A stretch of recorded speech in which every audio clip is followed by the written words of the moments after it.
Halo, assalamualaikum semuanya. Hari ini saya akan melanjutkan pembahasan tentang Orkom ya. Dan pembahasan yang sebelumnya saya kan membahas tentang memori. Tapi bagian pertama, karena pembahasan memori itu sangat panjang dan saya jadikan pembahasannya itu dua bagian, yaitu bagian pertama dan bagian yang kedua. Lah pembahasan pertama yang sudah saya jelaskan kemarin itu saya membahas di bagian pertama. Dan hari ini saya akan membahas kelanjutan dari pembahasan yang kemarin. Nah, gitu ya.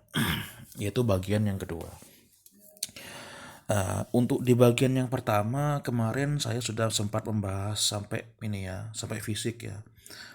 Sudah membahas tentang metode akses ya, sudah membahas tentang konsep satuan transfer ya, sudah membahas tentang kapasitas memori itu sendiri ya. Dan terakhir saya masuk ke ini ya, sampai fisik ini ya, sampai pembahasan fisik lalu sudah berhenti sampai di situ. Nah, saya akan melanjutkan di bagian yang kedua. Langsung saja tanpa basa-basi, kita langsung masuk ke to the point, yaitu keandalan memori. Nah, sekarang apa yang dimaksud dengan keandalan memori? Ya, keandalan memori itu adalah kinerja dari memori. Kinerja dari memori. Apa itu kinerja dari memori? Kinerja dari memori itu adalah cara kerja. Ya, cara kerja. Bagaimana sebagus mana memori itu bekerja. Ya, sebagaimana komputer, ya, komputer. Kinerja Pentium 4, dulu ada yang istilahnya Pentium ya, dulu komputer jadul. Ada Pentium 4 itu kinerjanya kinerja CPU-nya itu lebih bagus daripada kinerja komputer dengan Pentium 2. Nah, gitu. Artinya cara kerjanya lebih bagus. Dihitung dari mana? Kalau untuk CPU kinerja yang lebih bagus itu bagaimana? Responnya lebih bagus, ya, responnya lebih bagus. Kalau Pentium 2 responnya agak lelet. Pentium 4 responnya lebih bagus. Lalu selain lebih bagus juga Pentium 4 juga bisa menggunakan multi aplikasi, bisa membuka multi aplikasi. Sedangkan Pentium 2, CPU Pentium 2 itu hanya terbatas aplikasi. Jika mungkin paling banyak 3 aplikasi. Jika lebih dari 3 maka komputernya akan ceket gitu, hang, istilahnya ceket ya, hang, tidak bisa digerak-gerakkan, mouse-nya itu tidak bisa digerak-gerakkan. Dan cara terampuh untuk mengembalikan ke kondisi semula itu adalah dengan cara menggunakan 3 jurus Ctrl Alt Del. Atau jika umpamanya masih ceket ya, seumpama itu masih belum merespon, maka terpaksa harus dimatikan secara paksa ya, gitu. Itu jika CPU ya. Lah sekarang untuk memori ya. Lah untuk keandalan memori itu sendiri itu terbagi menjadi kinerja memori itu diukur dari seberapa banyak. Yang pertama ya, berapa banyak? Banyak dari apa? Dihitung banyak dari space-nya. Artinya kapasitas memori itu. Artinya kapasitas semakin banyak ya, semakin banyak. Artinya gini, gudang untuk memori itu semakin luas, itu kinerjanya bagaimana dibandingkan dengan memori yang kapasitasnya kecil, maka kinerjanya itu juga bagaimana ya. Jadi yang pertama itu dari segi berapa banyak space yang ada pada memori itu. Lalu yang kedua adalah dari segi berapa cepat ya, dari segi berapa cepat. Artinya memori itu selain dari gudang dari space-nya itu sendiri ya, dari kapasitasnya itu sendiri, juga kinerja dari memori itu sendiri, keandalan memori itu sendiri juga juga ditentukan dari segi seberapa cepat ya, seberapa cepat ya. Artinya memori yang semakin cepat baik segi aksi rate-nya, aksi eh, kan ada aksi read, ada aksi write nih kan ya. Kalau aksi write itu artinya aksi menyimpan. Aksi menyimpan artinya aksi kita menyimpan sesuatu yang disimpan pada memori itu. Aksi write. Lalu aksi read. Aksi read itu aksi membaca kembali atau membuka kembali hasil yang sudah kita simpan. Itu aksi write dan aksi read.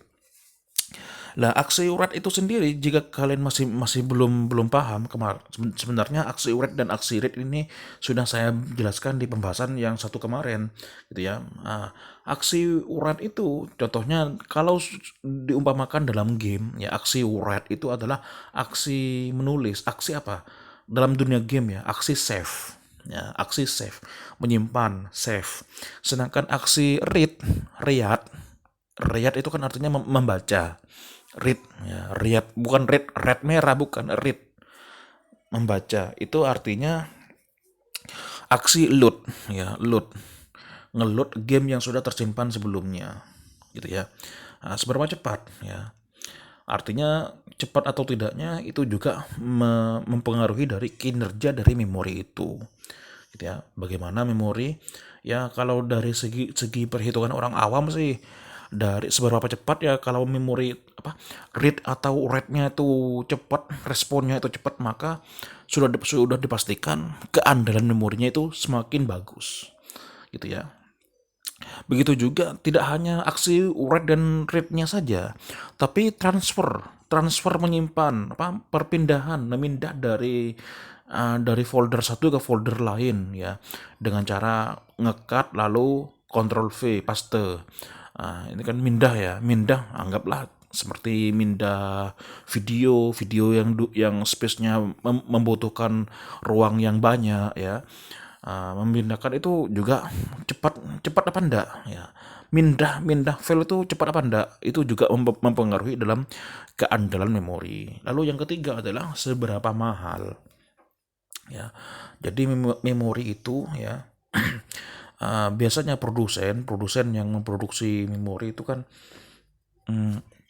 gini, produsen itu kan saling bersaing satu sama lain, ya kan. Uh, karena banyak produsen, jadi produksi tentang memori untuk komputer itu tidak bisa dimonopoli, ya. Artinya jika ingin menang persaingan, kita harus menang dalam banyak segi, ya. Bisa seumpamanya menang itu dari segi mana? Menang itu diukur dari segi mana? Diukur dari segi paling banyak orang membeli, ya, di perusahaan mana orang paling banyak membeli. Kalau paling banyak membeli di A, mungkin yang A yang paling menang, ya, yang paling best seller, gitu ya. Yang menang itu yang A. Jika yang menang itu yang B, maka yang penjualan paling banyak itu yang B, maka yang B yang akan kiblatnya itu mengarah ke B, gitu, mengarah ke perusahaan yang B. Itu jika dari segi umum, ya. Tapi untuk orang-orang yang cerdas, ya, untuk seberapa mahal sih memori itu? Mahal tidaknya memori itu biasanya jika seumpamanya orang yang cerdas, ya, orang yang kritis, biasanya jika mendengarkan memori yang murah itu tidak semerta-merta langsung, wah, ini pasti bagus ini, tidak langsung membeli. Orang yang cerdas biasanya orang cerdas, maaf, orang cerdas itu berpikir, ini murah apa murahan, ya, ini murah apa murahan, ya. Dipikir dulu, takut kena murahan, ya, bukan murah malah murahan. Apa bedanya murah dengan murahan? Kalau murah itu harganya murah tapi kualitasnya bagus, tidak menurunkan kualitas, ya, kualitasnya sama tapi harganya murah, gitu. Kalau murahan, harganya murah memang, tapi kualitasnya jelek. Contohnya jelek itu seperti apa? Dipakai 1 minggu rusak, dipakai terbentur sedikit ke tembok, memori yang sudah dibeli itu, ya, seperti hard disk, ya, jatuh terbentur sedikit saja ke tembok rusak. Nah, itu murahan, ya, dihitung murahan. Jika sudah banyak, jika seumpama sudah apa, biasanya kalau orang cerdas itu kalau ingin membeli yang murah, tapi untuk mengetahui tidak murahan, melihat pasar dulu.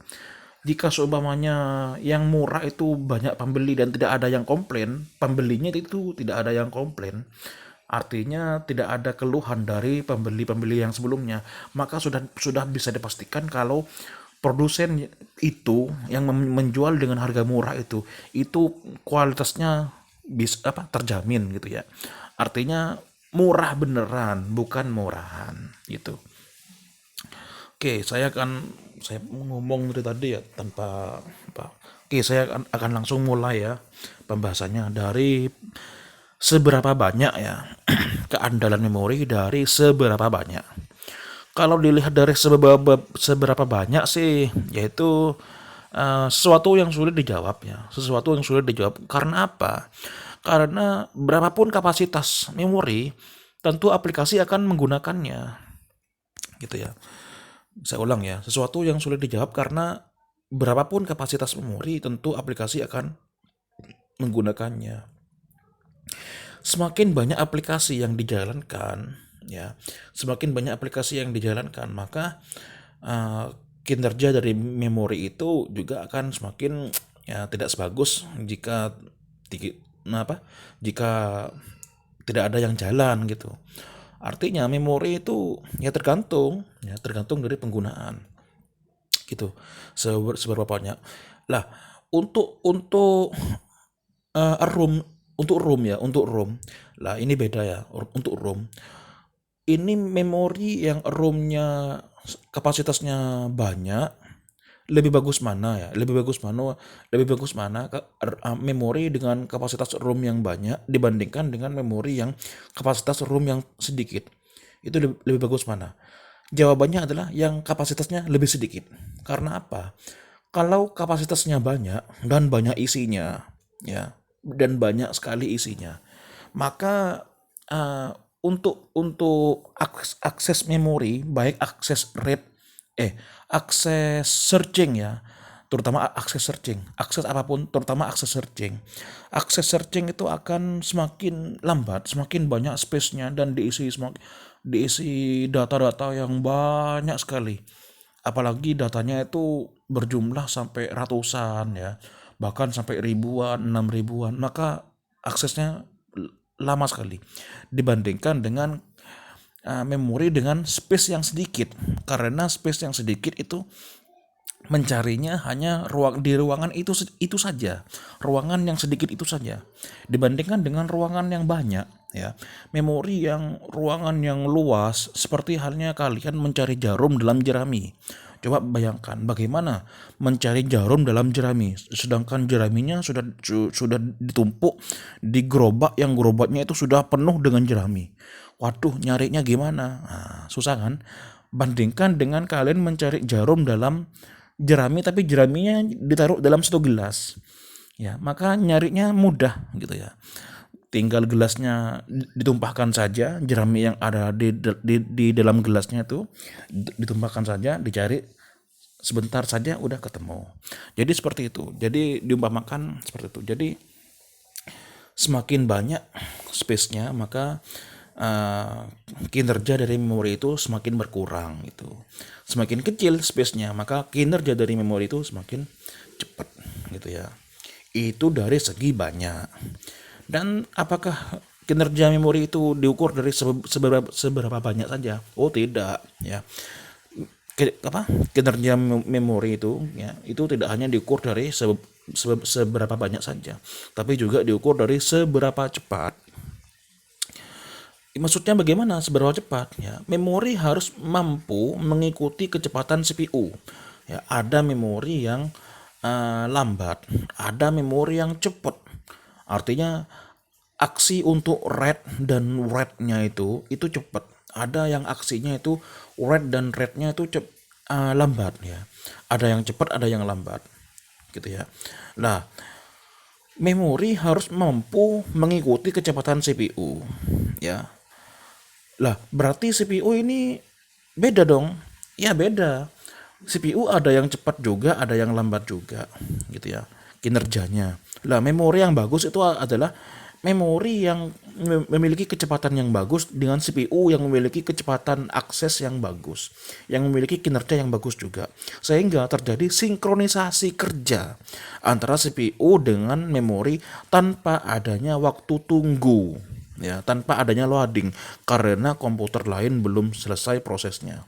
Maaf, maksudnya aksi lain ya masih belum selesai prosesnya.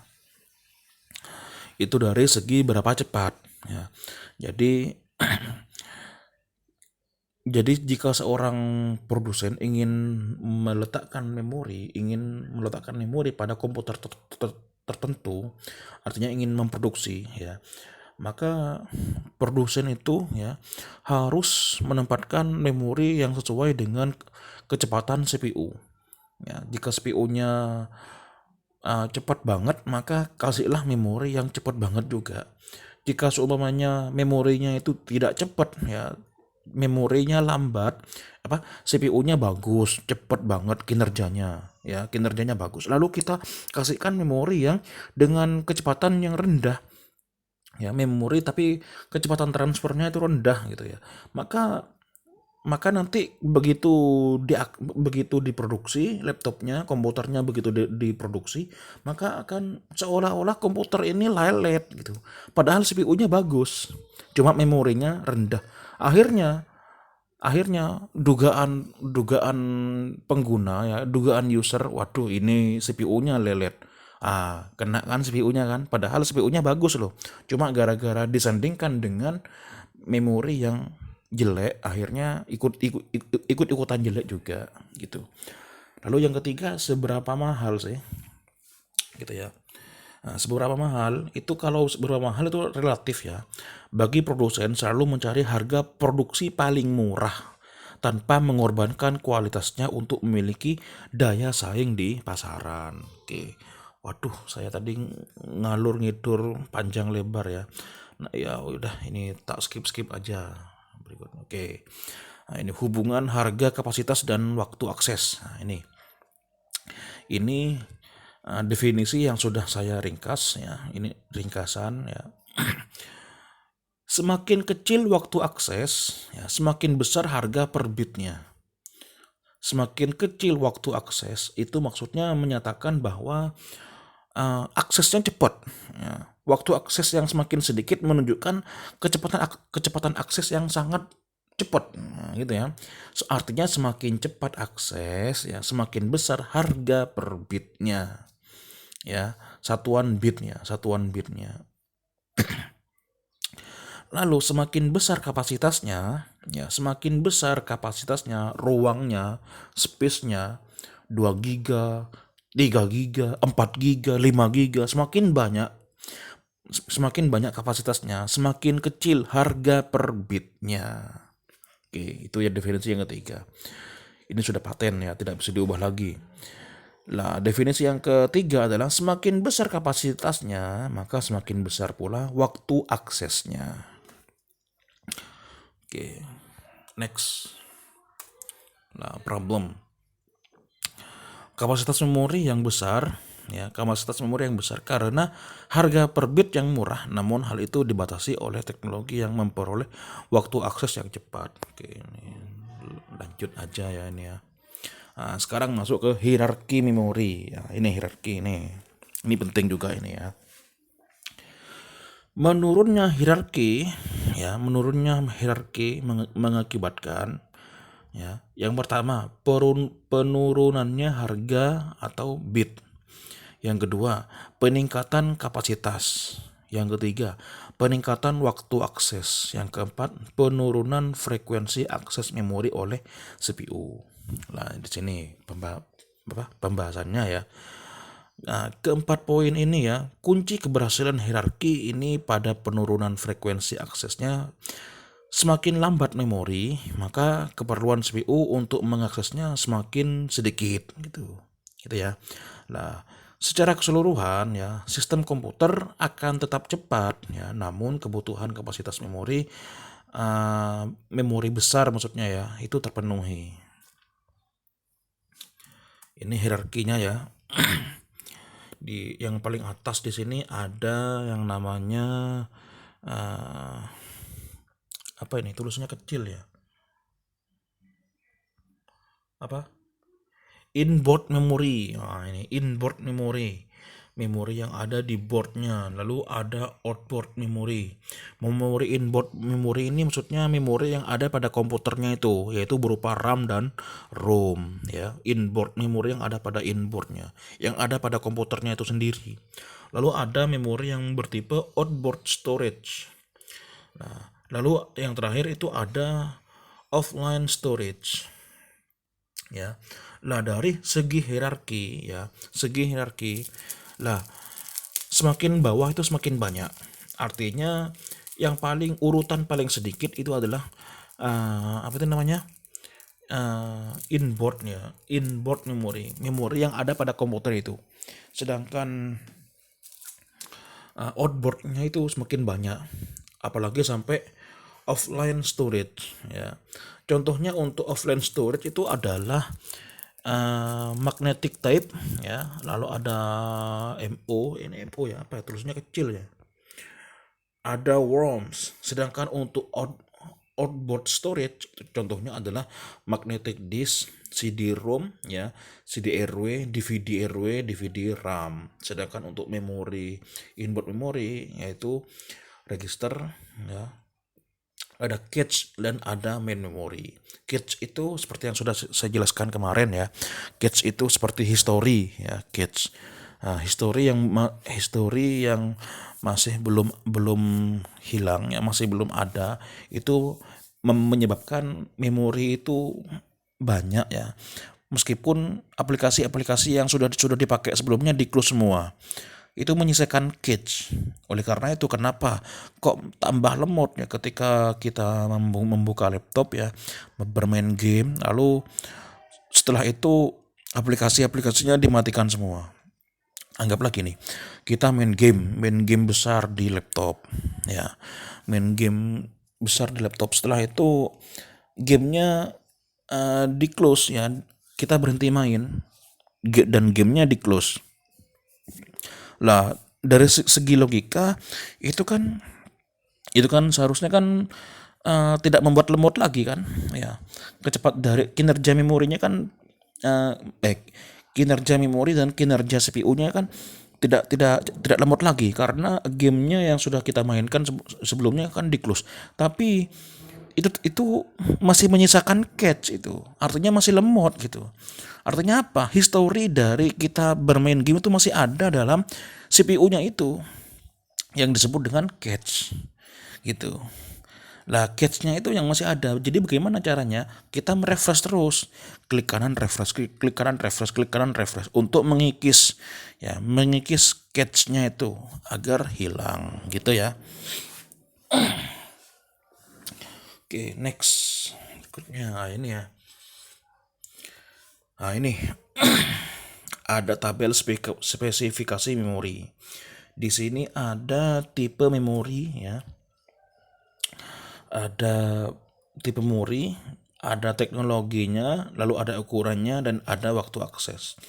Lah di sini tipe memori, di sini ada cache, ada memori utama, ya, ada disk magnetik, ya, ada disk optik, ada pita magnetik. Ya, untuk cache memori, ya, tipe memori yang berupa cache memori itu teknologinya ya semikonduktor atau disingkat dengan RAM. Ukurannya itu berkisar dari 128 sampai 512 KB. Waktu aksesnya adalah 10 ns. Lalu untuk memori utama itu semikonduktor, untuk RAM juga ya, memori utama itu ukurannya 4 sampai 128 MB. Waktu aksesnya itu adalah 50 ns. Lalu ada disk magnetik ya. Disk magnetik ini berupa hard disk ya, ukurannya gigabyte ya, gigabyte. Waktu aksesnya itu adalah 10 ms ya, 10 MB per detik. Lalu ada disk optik CD-ROM ya, berupa CD-ROM, ukurannya gigabyte juga, tapi waktu aksesnya itu adalah 300 ms ya, 600 KB per detik. Lalu ada pita magnetik atau tape Ya, ukurannya adalah 100 MB. Waktu aksesnya adalah det ya, menit 10 MB per menit. Oke, ini sudah saya baca ya. Lah, satuan memori. Ya, satuan memori. Satuan pokok memori adalah digit biner yang disebut dengan bit. Ya, berbeda dengan byte. Byte. Ya, byte apa ya disebutnya? Byte ya. Kalau byte itu artinya menggigit. Bit, byte, bit atau byte ya. Byte kayaknya ya. Byte itu menggigit. Ya, byte and crunch. Menggigit dan meremukkan. Bite and crunch. Jadi bite itu artinya menggigit ya. Nah di sini satuan pokoknya adalah biner ya, digit biner. Jadi 0101 berupa angka 1 dan angka 0. Apa itu angka 1 dan angka 0? Ya bahasa mesin. 0101 itu bukan bahasa pemrograman ya. Ingat lo ya. Itu adalah bahasa mesin. Ya, yang disebut dengan bit. Ya, bit. A bit dapat berisi sebuah angka 0 atau 1. Ya. Biasanya yang di hacking sama hacker itu ya, yang diotak-atik sama hacker itu adalah bahasa mesinnya itu. Ya. Hacker itu tahu bahasa mesin, ya, kode-kodenya, cara melepaskan cara memecahkan kode keamanan komputer itu hacker itu menggunakan bahasa mesin ini 0101 ini. Ya. Begitu jeniusnya hacker itu. Ya. Lah, memori juga dinyatakan dalam byte. Ya, beda. Di sini bit, ya. Bit dapat berisi sebuah angka 0 atau 1. Memori juga dinyatakan dalam byte, ya. Lah, satu bitnya saja, ini perhatikan ya, satu bitnya saja itu sama dengan satu byte-nya saja itu sama dengan 8 bit. 8 bit, satu byte itu sama dengan 8 bit. Satuannya adalah bit, bukan byte. Bukan BYTE, bukan, tapi BIT. Ngerti ya? Kumpulan byte dinyatakan dalam word. Panjang word yang umumnya adalah 8, 16, 32 bit. Ya. Oleh karena itu kalian tidak heran ya jika kalian, artinya kelipatan dari 8 lah gitu. Kalian tidak heran jika kalian membeli flash disk ukuran 1 giga, ya kan? Ukuran kelipatan 8 lah. Kalau seumpamanya ukurannya itu bukan kelipatan 8, memori itu flash disk yang dibuat itu susah. Ya, flash disk yang dibuat itu yang gampang itu ya. Flash disk yang kelipatan 8, contohnya 8 giga, itu mudah untuk dibuat. Contohnya 16 giga. Nah, itu mudah untuk dibuat. 32 giga. Biasanya kelipatan yang kayak gitu, yang flash disk yang dibuat, karena yang paling digunakan itu adalah flash disk yang bukan digunakan, yang paling mudah untuk dibuat itu menggunakan kelipatan 8 ya, menggunakan. Oke, next. Nah, ini tingkat tabel satuan memori ya. Di sini ada simbol, di sini ada number of byte ya. Nah, ada istilahnya ya, kilobytes atau disingkat dengan KB. Lah, KB keluarga berencana. KB keluarga berencana. Megabyte ya, megabyte disingkat dengan MB. Kalau MB ini apa? Kalau KB kan keluarga berencana. Ya. Kalau MB ini apa? Maestro berencanas. Lalu ada gigabyte ya, atau disingkat dengan GB. GB singkatan dari gak berencana.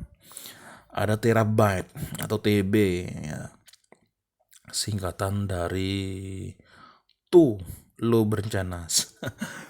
Nggak bercanda ya, bercanda. Lah, KB number of byte-nya adalah 2E10 atau kalau diubah dalam byte-nya ya 10 1 KB berisi 1024 byte. Jadi 1 KB-nya itu bukan berisi 1000 byte, bukan, tapi berisi 1024, ngerti ya? 1024 aslinya kayak gitu. Tapi mungkin orang bingung gitu ya, orang awam itu karena sering menggunakan tidak banyak tahu ya, mungkin menafsirkan 1 KB sama dengan 1000 byte. Lah 1 MB itu berisi 1.048.576 byte ya. Untuk GB, 1 GB itu berisi 1 miliar ya, 1 miliar loh. 1 miliar 73, ya benar ya? Iya miliar, 1 miliar 73.741.824 TB, hitung sendiri gitu ya. Oke, next. Nah, di sini ada memori utama ya. Pada komputer lama, bentuk umum random access memory untuk memori utama adalah sebuah piringan ferromagnetik berlubang yang dikenal sebagai core of the core. Istilah yang telah dipertahankan hingga saat ini. Nah, di sini, ini jenis memori random access ya, RAM ya, random access memory. Untuk jenisnya ya, jenis RAM di sini ada 4 jenis. Yang pertama itu adalah random access itu sendiri.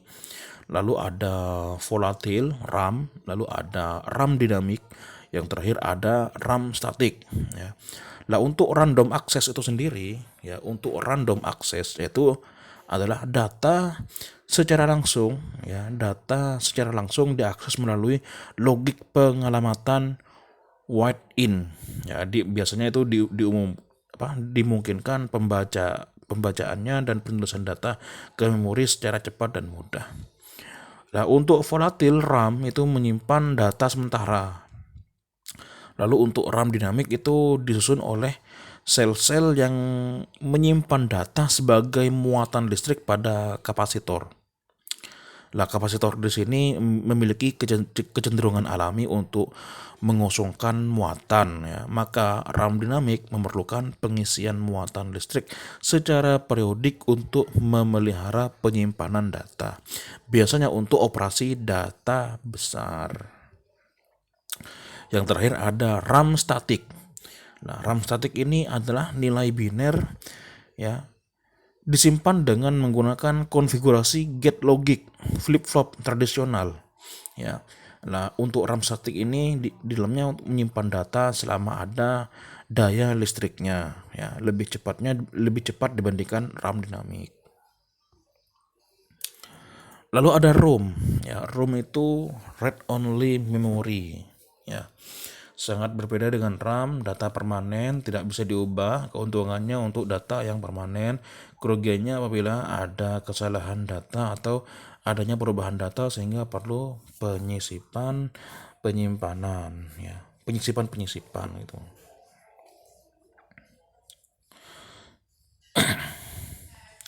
Nah, untuk fungsi ROM ya sebagai media penyimpanan ya, yaitu perangkat lunak atau lebih sering disebut dengan software yang berhubungan dengan perangkat keras seperti ROM BIOS, di mana BIOS ya bisa langsung dieksekusi secara cepat ya.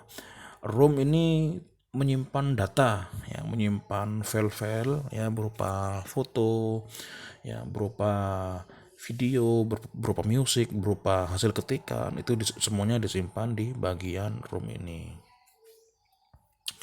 Lalu ada PROM ya, PROM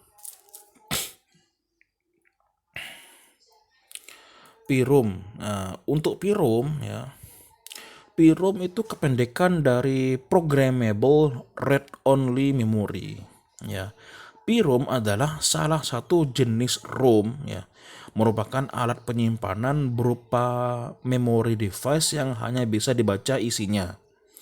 PROM memang tergolong memori non-volatile, artinya program yang tersimpan di dalamnya tidak akan hilang walaupun komputer dimatikan atau tidak mendapatkan daya listrik ya. Program yang tersimpan di dalamnya bersifat permanen. Contohnya apa? Contohnya jam yang ada pada komputer. Jam apa? Jam waktu ya, jam tanggal, penanggalan dan waktu. Lalu akses koordinat untuk zonanya ya. Zonanya kalau kalau di Indonesia ini zonanya itu berada di Jakarta kan. Ya, zonanya berada di Jakarta meskipun kita bukan berada di titik tepat Jakarta tapi zonanya tetap di Jakarta. Lah itu pirumnya itu menyimpan artinya menyimpan data itu artinya meskipun kita tidak menyentuhkan listriknya meskipun offline ya meskipun offline maka data itu tetap tersimpan gitu ya, jam waktu tanggal dan koordinatnya tetap akan tersimpan gitu. Lalu di sini ada EEPROM ya, EEPROM ini saya baca ya, EEPROM ya singkatan dari Electrically Assembled Programmable Read Only Memory ya. EEPROM ini juga ditulis juga sebagai E2PROM, yaitu adalah kependekan dari Electrically Erasable Programmable Read Only Memory. Lah, EEPROM ini yaitu sebuah chip memori ya, chip yang semikonduktor ya, yang bersifat non volatil atau jenis memori yang data-datanya itu dapat ditulis serta dihapus. Tetapi data akan tetap ada walaupun data kondisi off. Ya. Kok dalam kondisi off itu maksudnya serta tidak tidak memerlukan catu daya. Contohnya gini. Anda ngetik ya. Kalian ngetik di Microsoft Word. Sedangkan baterai kalian itu ngedrop atau baterai kalian itu ngedrop sehingga jika tidak nyambung listrik maka laptop kalian itu mati seketika. Anggaplah laptopnya parah sampai seperti itu ya baterainya. Jika seumpamanya padaman listrik maka laptopmu akan mati seketika, mati mendadak, bukan lowbat tapi langsung mati gitu, anggaplah gitu. Lah, jika seumpamanya anggaplah kalian sedang ngetik komputer, ngetik data, ngetik skripsi, ya, ngetik laporan, ya, ngetik. Di pertengahan ngetik belum di save kan? Ya kan? Belum di save, terjadi mati lampu ternyata, bluk. Satu kota penuh mati lampu, bluk. Maka secara logika datamu kan belum di save. Jadi seumpamanya nanti lampunya itu nyala kembali, listriknya itu hidup kembali, lalu kamu menghidupkan komputermu kembali, maka secara logika kan ketikanmu yang sebelumnya yang kamu ketik itu kan hilang. Ya, yang diketik di Microsoft Word itu kan hilang. Dan ternyata ketika kamu nyalakan kembali komputermu, lalu kamu buka lagi buka lagi Microsoft Word-nya, ternyata ada restore itu, penyimpanan sementara, ya kan? Restore, yes or no? Apakah mau di restore apa enggak? Hasil ketikanmu itu. Loh kok bisa? Ya kan? Nah, ini. Itu kok bisa? Padahal tadi kan belum di save. Ya kan? Ketikan saya itu tadi kan belum di save. Kok bisa? Ada restore. Lah itu yang dinamakan dengan EEPROM. Ya. Oke, next. Nah, udah kesimpulan ya. Habis ya. Ini sudah lebih dari 30 menit ini. Mungkin saya sudahi dulu ya pembahasan hari ini untuk memori. Ya mungkin hanya itu yang bisa saya sampaikan untuk pembahasan memori. Atas perhatiannya saya ucapkan terima kasih.